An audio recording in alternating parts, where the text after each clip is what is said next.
बिस्मिल्लाहिर्रहमानिर्रहीम। अस्सलामुअलैकुम बच्चे, मेरा नाम मोहम्मद इकबाल है और मैं यूजीआई में इकनॉमिक्स सब्जेक्ट पढ़ाता हूँ। उम्मीद है इंशाअल्लाह आप बाखैरियत होंगे और अपने ऑनलाइन क्लासेस को बड़ी संजीदगी, लगन और मेहनत से आप इन्हें सुन रहे होंगे और तैयार कर रहे होंगे। तो online classes second year economics में हमने जो चैप्टर शुरू किया हुआ था वो theory of money, value of money था। इसमें थ्योरी पढ़ने के बाद लॉन्ग क्वेश्चन की हमने असेसमेंट की। उसके बाद तीसरा जो मरहला इस चैप्टर के हवाले से हमने शुरू किया हुआ था वो इससे एमसीक्यूज़ के बारे में था। तो इसमें ये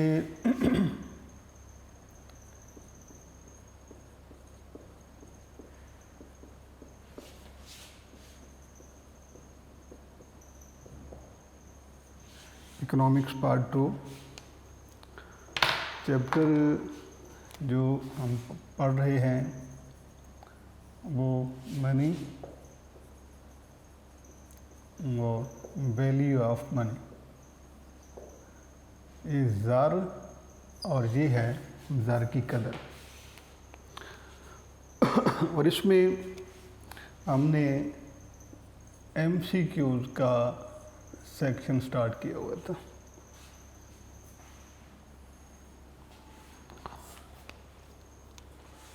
एमसीक्यूज़ सॉल्व करने का मेथड अप्रोच आपको पहले आपसे डिस्कस की है। तो जिन बच्चों ने पहले इसे नहीं सुन पाए, नहीं समझ पाए या उसमें एब्सेंट थे, उनके लिए ये है कि आपके पेपर में 20 मार्क्स एमसीक्यूज़ के होते हैं, 20 नंबर के एमसीक्यूज़ होते हैं और इसके लिए आपको टाइम अलाउड जो है वो 30 मिनट्स होते हैं, आधा घंटा। बेटे ये वो मार्क्स हैं जिसका आंसर दुरुस्त होने की सूरत में मार्क्स आपके कम नहीं हो सकते। कि अगर 20 मार्क्स हैं, 20 एमसीक्यू, अगर एक एमसीक्यू ठीक है तो उसका 1 मार्क जो है जो विलर वो आपको मिलेगा। अब एमसीक्यूज़ सॉल्व करने का पहले भी आपको मेथड समझाया है, थोड़ा सा फिर समझा देता हूँ कि बेटे आपने एमसीक्यूज़ समझ के आपने उसका आंसर देना है। सबसे पहले आपने सवाल समझना है कि आपसे पूछा क्या गया है। उसके बाद जब आपको सवाल आपकी समझ में आ जाता है तो उसके बाद आपने उसके जवाब देखना है कि जो सवाल आपसे पूछा गया है उसका मुतल्लिका जवाब उन ऑप्शंस में कहाँ मौजूद है, यानी ए बी सी या डी।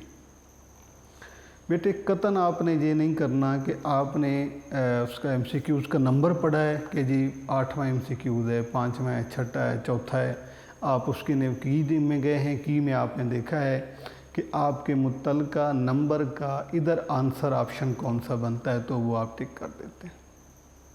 क्योंकि मोस्टली ऐसे होता है, आपने देखा है जी क्वेश्चन एमसीक्यू नंबर 5 है, आपने की में गए हैं, 5 के आगे क्या लिखा हुआ है, ए बी या सी, यानी कि आप उस सवाल की स्टेटमेंट पढ़ने भी आप नहीं पढ़ते।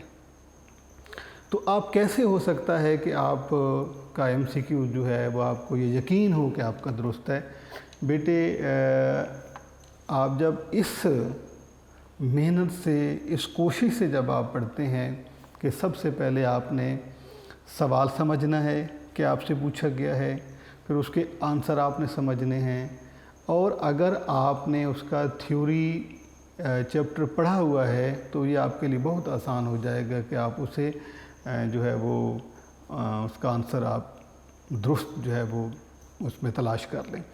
हाँ, अगर आपने चैप्टर नहीं पढ़ा हुआ तो फिर आप जब इस तरीके से MCQ सॉल्व करते हैं तो उसमें ये अमकान रहता है कि हो सकता है कि वो आपका जो जवाब है वो गलत हो। तो इस हवाले से आपने मुहतात रहना है। लास्ट लेक्चर में हमने इस चैप्टर थ्योरी ऑफ मनी के कुछ MCQ सॉल्व किए हैं, तो जो उनमें से रिमेनिंग है वहाँ से हम बात को शुरू करते हैं। तो पहला ऑप्शन है इसमें MCQ नंबर 9 है बेटा कि फंक्शन ऑफ मनी आर ज़र के फ़राइज़ हैं। मैं आपको यहाँ पर लिख देता हूँ। MCQ है बेटा आपका कि फंक्शंस ऑफ मनी आर का मतलब ये बनता है कि ज़र के क्या फ़राइज़ हैं, ज़र किस किस काम आता है। तो आपने ये सवाल पहले थ्योरी में पढ़ा है कि देयर आर मैनी फंक्शंस जो कि that are related with money. पैसा बहुत से काम आता है, रकम से, पैसे से बहुत से काम लिए जाते हैं। तो अब यहाँ पर पूछा गया है कि रुपए पैसे के मनी के फंक्शन क्या हैं, वो किस किस काम आता है। तो आंसर में बेटे आपसे पूछा गया है, जवाब आपको दिया गया है।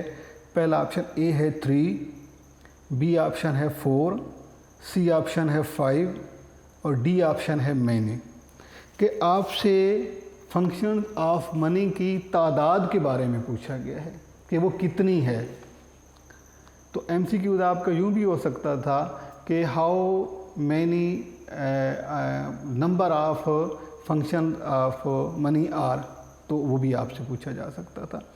तो हम ये जानते हैं कि पैसा जो है वो बहुत से काम आता है, यानी कि उसमें स्टोरिंग वैल्यू है, उसमें मोबिलिटी है, उसमें जनरल एक्सेप्टेंसी है, मीडियम ऑफ एक्सचेंज है, के अलावा काउंटिंग यूनिट है, ठीक है, लोन्स प्रॉब्लम का सलूशन है। तो इसमें जो इसका आंसर आपका है यानी कि पहला ऑप्शन 2, यानी कि फंक्शन ऑफ मनी 2 नहीं हो सकते। पहला ऑप्शन है 3, यानी 3 नहीं हो सकते। दूसरा ऑप्शन है 4 भी नहीं हो सकते। 5 भी नहीं हो सकते। मैनी बहुत से। तो इसका राइट ऑप्शन जो है दुरुस्त वो ये है कि function of money are many. तो आंसर में इसमें आपका बेटा क्या लिखना है आपने, मैनी, और ये आपके इसमें ऑप्शन है डी। तो डी ऑप्शन जो है आपका ये दुरुस्त है। नेक्स्ट MCQ है supply of money in short period is. ये MCQ, ये क्वेश्चन है बेटा आपसे supply of money in short period is. सबसे पहली बात तो ये है कि हमने ये देखना है कि सप्लाई ऑफ मनी क्या है। पहले हम इस पे बात करेंगे कि सप्लाई ऑफ मनी क्या है, हमसे फिर बात करेंगे कि नेक्स्ट कौन सा क्वेश्चन आपसे पूछा जा रहा है। सबसे पहले है सप्लाई ऑफ मनी। तो सप्लाई ऑफ मनी का मतलब होता है total amount of money in a country in a given period of time. किसी भी मुल्क में ज़र की मजमूई मिकदार को ज़र की रसद कहते हैं, सप्लाई ऑफ मनी कहते हैं, क्वांटिटी ऑफ मनी कहते हैं। तो उसमें all types of money are included, are either money in form of metallic और कॉइन्स। हर तरह की ज़र को हमने शामिल करना है। Coins plus cheque plus gold, price bond, saving certificate के अलावा जो है वो कॉइन जितने भी हैं, चाहे वो मेटेलिक मनी है, वो पेपर मनी है, वो क्रेडिट मनी है, लीगल मनी है, नियर मनी है, सब को हम जमा करते हैं तो उसे हम नाम देते हैं सप्लाई ऑफ मनी का। अब सप्लाई ऑफ मनी से अगला सवाल बेटे आपसे पूछा गया है कि supply of money in short period, कि शॉर्ट पीरियड में थोड़े अरसे में सप्लाई ऑफ मनी की नेचर क्या होती है। वेरिएबल तब्दील हो सकती है, फ्लेक्सिबल लचकदार हो सकती है, फिक्स्ड मुअय्यन होती है और कांस्टेंट साकिन होती है। ये आपसे सवाल है।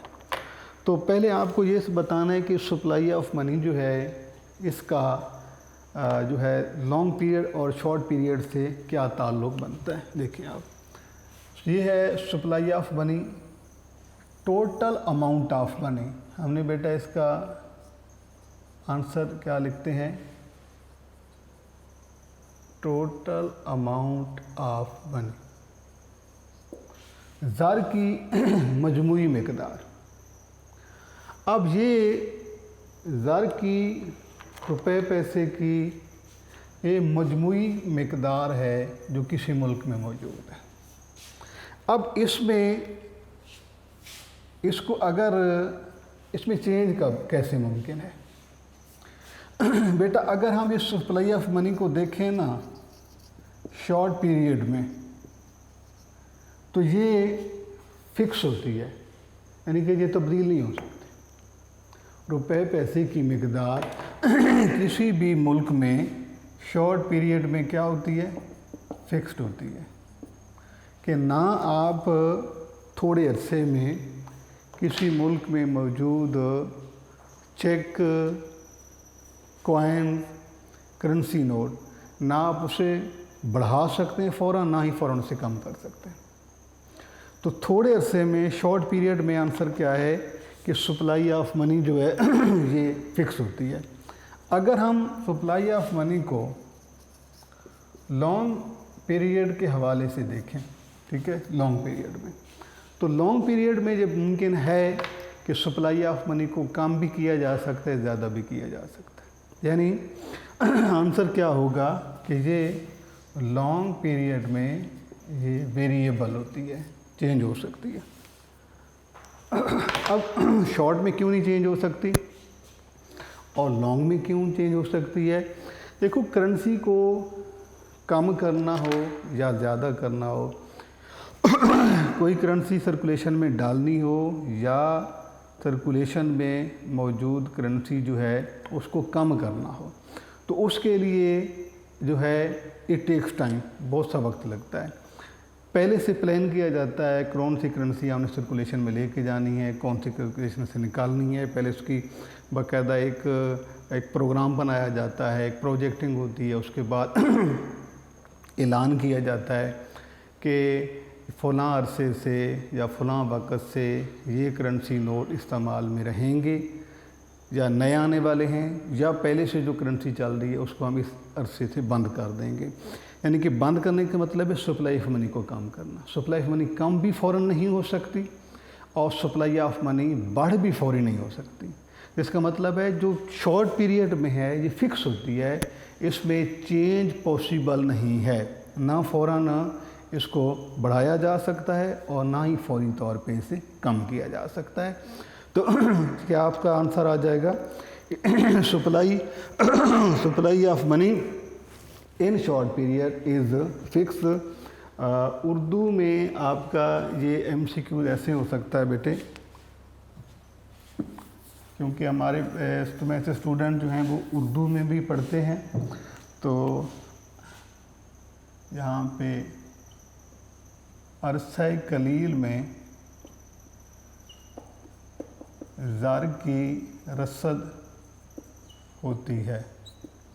आंसर बेटे इसका क्या है, मुअय्यन, यानी उसे तब्दील नहीं किया जा सकता। लेकिन लंबे अरसे में वो वेरिएबल होती है, उसे कम या ज़्यादा किया जा सकता है। उसके बाद बेटा आपके MCQs है, transaction demand for money is the function of, demand for money.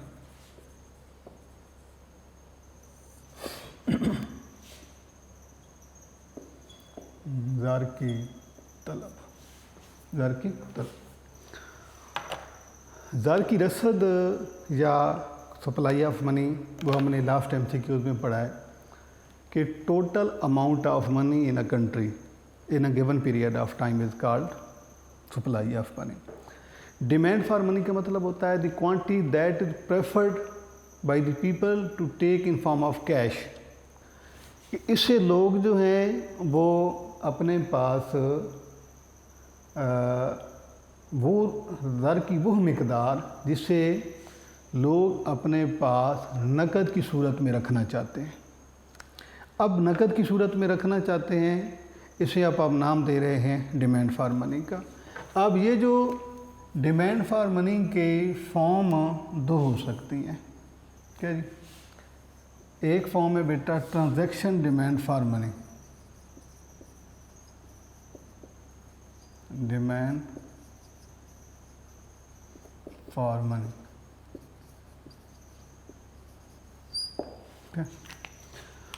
ज़र की मामलाती तलब, ज़र की मामलाती तलब, एक तो ये है और दूसरा है स्पेक्यूलेटिव डिमांड फॉर मनी। ये है ज़र की तखमीनी तलब, ठीक है।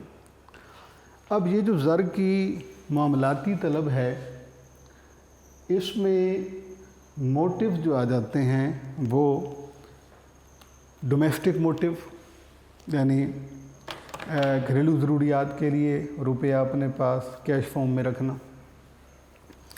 बिज़नेस मोटिव, कारोबार करने की गर्ज से पैसा अपने पास महफूज रखना। इमरजेंसी कोई हो सकती है, ठीक है। तो इन हालात के लिए, इन मकासद के लिए, इन मोटिव के लिए पैसा जो है वो अपने पास कैश फॉर्म में रखना, ये कहलाता है ज़र की मामलाती तलब। ज़र की मामलाती तलब का इन्हसार आमदनी पर होता है, यानी ये किस पे डिपेंड करती है? इनकम पे। अब ये जो है ट्रांजैक्शन, इसको बेटे कहते हैं MTD। क्या है? MTD is the function of income. इसमें Y जो है ये इनकम है, इंडिपेंडेंट वेरिएबल है, और ये MTD transaction demand for money, ये ज़र की मामलाती तलब है। अब इसमें ज़र की मामलाती तलब, इसका इन्हसार किस पर है? इनकम पर है, और है भी कैसे? डायरेक्ट। ओके, यानी अगर इसमें इनकम बढ़ेगी तो MTD ज़्यादा हो जाएगी, इनकम कम होने पर MTD भी कम हो जाएगी। तो इसमें आपका एक आंसर तो एक तो MCQ आपका जो आपसे पूछा गया है वो ये है कि transaction demand for money is the function of, यानी किस पे डिपेंड करती है? इन्वेस्टमेंट, इनकम, सेविंग और रेट ऑफ इंटरेस्ट।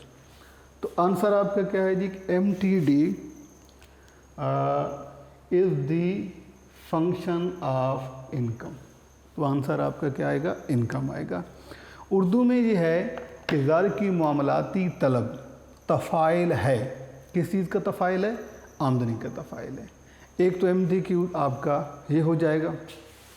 यहाँ से जो पॉसिबल MCQs हैं, पहले आपको मैं वो समझा रहा हूँ। एक MCQ आपने ये कर लिया कि MTD is the function of transaction demand for money is the function of income. एक MCQ ये हो गया। दूसरा कि relationship between transaction demand for money and income is positive. एक तो आपने यहाँ पर एक MCQ आपका जिस यहाँ से हो जाएगा कि MTD is the function of income. एक ये MCQ, यानी कि एक ही स्टेटमेंट है, और स्टेटमेंट क्या है कि MTD transaction demand for money is the function of income. अब इसमें ये इस सेंस में आपसे ये सवाल पूछा गया है, एक ये हो जाएगा। दूसरा, इनका रिलेशन आपसे पूछा जा सकता है कि relationship between MTD and Y is direct, positive होता है। तीसरा ये है कि ऑन इंक्रीजिंग इनकम, यानी कि तीसरा ऑप्शन क्या हो सकता है कि इस इनकम के बढ़ने से, यानी due to increasing income MTD, उसका बिहेवियर आपने बताना है कि जब इनकम बढ़ेगी तो MTD का बिहेवियर क्या होगा, यानी कि MTD इंक्रीज़ करेगी, डिक्रीज़ करेगी, कांस्टेंट रहेगी तो ज़ीरो हो जाएगी। तो आपने क्या बताना है कि इनकम इंक्रीज़ करने से MTD इंक्रीज़ करेगी। तीन आप कि एक ही MCQs में आपके 3 MCQs हो गए। एक आपसे MCQ पूछा गया है कि MTD is the function of income, ये है आप। दूसरा, relationship between MTD and Y is direct. तीसरा, इनकम के इंक्रीज़ करने से MTD इंक्रीज़ करती है। एक ऑप्शन ये हो सकता है, या ये भी MCQ आपसे पूछा जा सकता है कि due to falling income MTD fall. अब ये जो है इसको बेटे हम लिखते हैं MSD। ये फंक्शन होता है रेट ऑफ इंटरेस्ट का और ये इनवर्स होता है, यानी कि इसमें ये है कि अगर रेट ऑफ इंटरेस्ट बढ़ेगी तो MSD कम हो जाएगी और रेट ऑफ इंटरेस्ट कम होगी तो MSD ज़्यादा हो जाएगी। ये वो ऑप्शन होता है जब लोग मार्केट को इस अंदाज से इन्वेस्ट करते हैं कि जब किसी चीज़ की प्राइस फॉल करती है तो उसे परचेज़ कर लेते हैं और जब वो इंक्रीज़ करती है तो उसे सेल कर देते हैं। तो ये हो गया जी आपका ऑप्शन।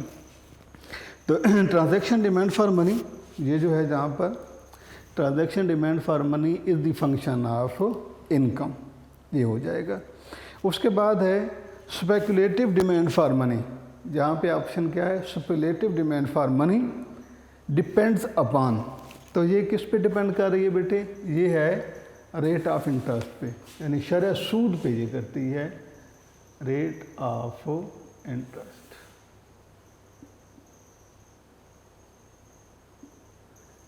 शरह सूद। तो ये इसमें अगर आप जिस तरह से जहाँ पर 3 MCQs हमने देखे थे, यहाँ भी MCQs हो सकते हैं। एक MCQ तो आपके सामने ही है जो कि है कि MSD यानी speculative demand for money depends upon, किस पर डिपेंड कर रही है, रेट ऑफ इंटरेस्ट पे। दूसरा इनमें रिलेशन है इनवर्स, कि relationship between MSD and rate of interest is negative और इनवर्स। तीसरा ये है कि आपने यहाँ पर देखा है कि रेट ऑफ इंटरेस्ट और MSD में रिलेशन है इनवर्स। तो अगर आपसे ये सवाल पूछा जाता है कि on increasing rate of interest, answer आपका क्या होगा, डिक्रीजिंग MSD। और अगर आपका क्वेश्चन ये है कि on in decreasing rate of interest, तो आपका आंसर होगा इंक्रीजिंग MSD। जिस डायरेक्शन में रेट ऑफ इंटरेस्ट ने मूव करना है, MSD उसके इनवर्स मूव करेगी। तो ये इंडिपेंडेंट वेरिएबल है और ये है डिपेंडेंट। ये इंक्रीज़ करेगा तो ये डिक्रीज़ करेगी और ये डिक्रीज़ करेगा तो ये इनमें रिलेशन होता है इनवर्स। तो ये 12 MCQs है। Speculative demand for money depends upon capital, सरमाए पे डिपेंड करती है, रेट ऑफ इंटरेस्ट शरह सूद पे डिपेंड करती है, इनकम आमदनी पे डिपेंड करती है, सप्लाई ऑफ मनी या आज़ार की रसद पे। तो आपका आंसर क्या है कि speculative demand for money depends upon rate of interest जी। उसके बाद है बेटा relationship between speculative demand for money rate of interest is. तो ये यहीं से MCQ हो गया। अभी भी आपको बताया है कि relationship between speculative demand for money and rate of interest, next MCQ आपसे ये पूछा गया है। पहला ऑप्शन ए है, पॉजिटिव मुस्बित होता है, ये सब इसकी बात हो रही है। नेगेटिव मनफी होता है, इंक्रीजिंग तकसीरी होता है और डिक्रीजिंग तकलीली होता है। यानी कि इनमें जो रिलेशन पाया जाता है MTD और MSD ये इनवर्स होता है। अब इसमें एक सूरत और भी हो सकती है कि आपका ये ऑप्शन डिक्रीजिंग भी हो सकता है, यानी कि डिक्रीजिंग फंक्शन भी हो सकता है, क्योंकि इन दोनों में जो रिलेशन है वो डिक्रीजिंग है। तो इंक्रीजिंग डिक्रीजिंग का फ़र्क आपको बता दूं कि ऐसी सूरत हाल जिसमें डिपेंडेंट और इंडिपेंडेंट दोनों वेरिएबल की चेंज डायरेक्शन सेम हो, यानी जिस डायरेक्शन में इंडिपेंडेंट मूव करे डिपेंडेंट उसी में मूव करे। इंडिपेंडेंट के बढ़ने से डिपेंडेंट बढ़ जाए, इंडिपेंडेंट के कम होने से डिपेंडेंट कम हो जाए, तो रिलेशन हो गया पॉजिटिव। जब पॉजिटिव रिलेशन होता है जिस तरह से ये है, तो ये फंक्शन कहलाता है इंक्रीजिंग फंक्शन। ये इससे पहले भी आप पढ़ चुके हैं। ये इंक्रीजिंग फंक्शन कहलाता है, यानी तकसीरी तफ़ाइल। और दूसरा ऑप्शन क्या है कि जब इंडिपेंडेंट और डिपेंडेंट वेरिएबल की चेंज डायरेक्शन अपोजिट हो, जिस तरह से ये है कि इंडिपेंडेंट के बढ़ने से इंडिपेंडेंट बढ़े तो डिपेंडेंट कम हो जाए, और इंडिपेंडेंट कम हो तो डिपेंडेंट बढ़ जाए। तो अगर ऐसी सूरत हाल हो तो ये कहलाता है रिलेशन भी इनके दरमियान रिलेशन जो है वो नेगेटिव है। और अगर फंक्शन पे हम गौर करें तो फंक्शन है बेटे इसमें डिक्रीजिंग, यानी तकलीली तफ़ाइल। ये इसमें आपको इंक्रीजिंग और डिक्रीजिंग फंक्शन का भी पता चल गया। या ये भी हो सकता है कि आपसे डायरेक्ट ही हम ये पूछ ले कि MSD is the function of y is the example of. तो फंक्शन क्या लिखें बेटा, ये तकसीरी इंक्रीजिंग फंक्शन की एग्जाम्पल है। या ये हो सकता है कि MSD is the function of rate of interest is the example of. Is या इज़ कौन सा है, ये डिक्रीजिंग फंक्शन है। ये इंक्रीजिंग है पॉजिटिव रिलेशन वाला, और वो इनवर्स रिलेशन वाला नेगेटिव है। तो ये आपने याद रखना। उसके बाद है जी कि सेविंग आर इन्फ्लुएंस्ड बाय। बचत जो है, बचत किस पे डिपेंड करती है। तो ये MCQ जिससे पहले भी हमने सॉल्व किया हुआ है पहले एक चैप्टर में, कि अगर आप सेव करना चाहते हैं, सेविंग क्या है, saving is the amount of is the part of income that is not consumed but is saved. उसको बचा लिया जाता है, आमदनी का वो हिस्सा जिसे बचा लिया जाता है वो सेविंग है।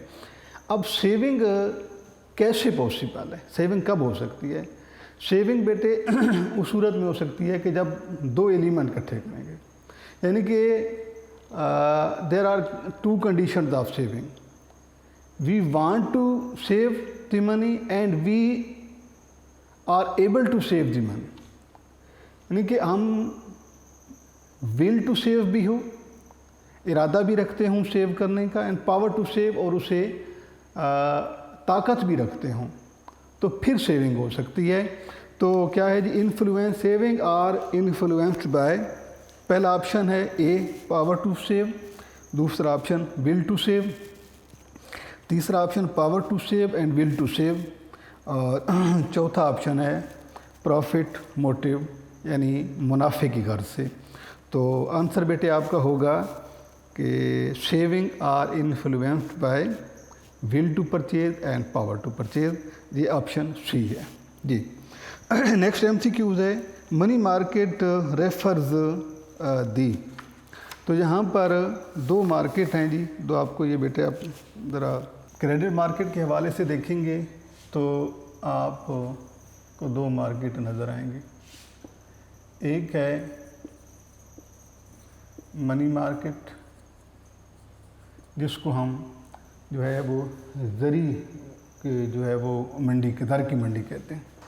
ये है ज़र की मंडी, और कैपिटल मार्केट, सरमाए की मंडी। ठीक है, इनमें फ़र्क भी है बेटे कि इसमें जो है, इसमें शॉर्ट टर्म लोन दिए जाते हैं, लोन इसमें प्रीवेल कर, और इसमें लॉन्ग टर्म और मोस्टली 1 ईयर, मोस्टली 1 ईयर, 1 साल के। तो आपने क्या याद रखना है कि जो है मनी मार्केट उसमें शॉर्ट टर्म लोन होते हैं, जबकि कैपिटल मार्केट में लॉन्ग टर्म लोन होते हैं। तो आंसर हम पढ़ते हैं। पहला है money market, money market refer to the market short term, long term, medium term, very short term. तो आंसर क्या आपका आएगा? Short term. के बाद नेक्स्ट MCQ है चेक इज। चेक क्या है? पहला option paper money, credit money, bank money और स्टैंडर्ड मनी। इससे पहले हमने एक MCQ सॉल्व किया था और उसमें हमने लिखा था कि जो करेंसी नोट हैं ये पेपर मनी है, चेक क्रेडिट मनी है, के बाद कॉइन्स मेटेलिक मनी है, प्राइस बॉन्ड गोल्ड वगैरह ये नियर मनी है। तो उसी में से आप यहाँ पर एक सवाल हमसे पूछा गया है कि चेक इज़, इनकी चेक क्या है? ये पेपर मनी है, क्रेडिट मनी है, बैंक मनी है या स्टैंडर्ड मनी है? तो चेक जो है ये बेटा चेक क्रेडिट मनी है, करेंसी नोट पेपर मनी है, कॉइन्स मेटेलिक मनी है और प्राइस बॉन्ड और गोल्ड जो है ये नियर मनी है। तो इसमें आपका ऑप्शन क्या होगा कि cheque is credit money. Next MCQ the equation of QTM was presented by QTM। QTM quantity theory of money, ये रिसेंटली हमने पढ़ा है इसे।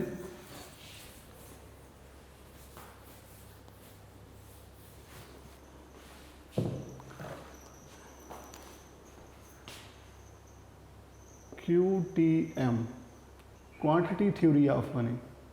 तो क्वांटिटी थ्योरी ऑफ मनी में हमने पढ़ा था कि इसकी जो डेफिनेशन है, डेफिनेशन 2 लोगों ने की है।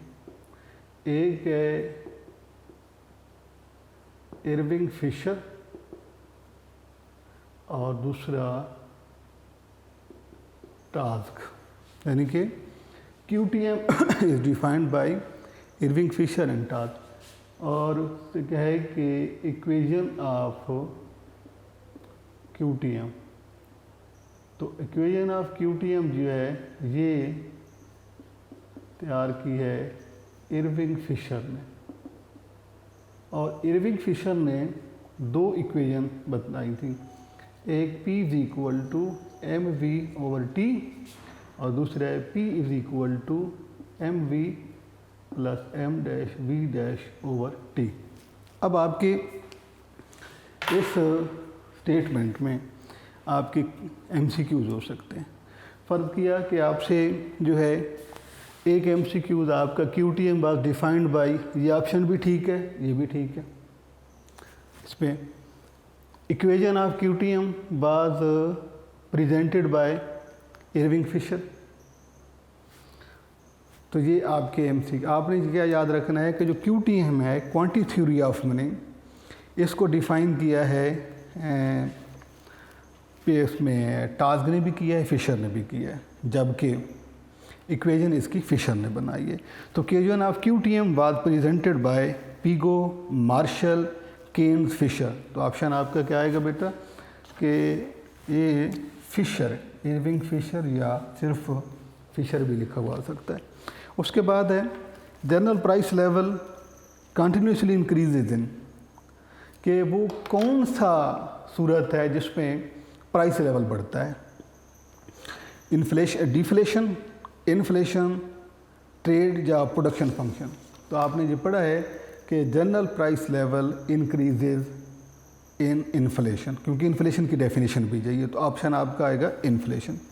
Monetary policy is the policy of, आपको पॉलिसी जो पढ़ाई थी मॉनेटरी पॉलिसी, फिस्कल पॉलिसी, तो monetary policy all the measures of central bank, तो सेंट्रल बैंक जो मेजर करता है वो मॉनेटरी पॉलिसी है, आपके गवर्नमेंट जो मेजर करती है वो फिस्कल पॉलिसी है।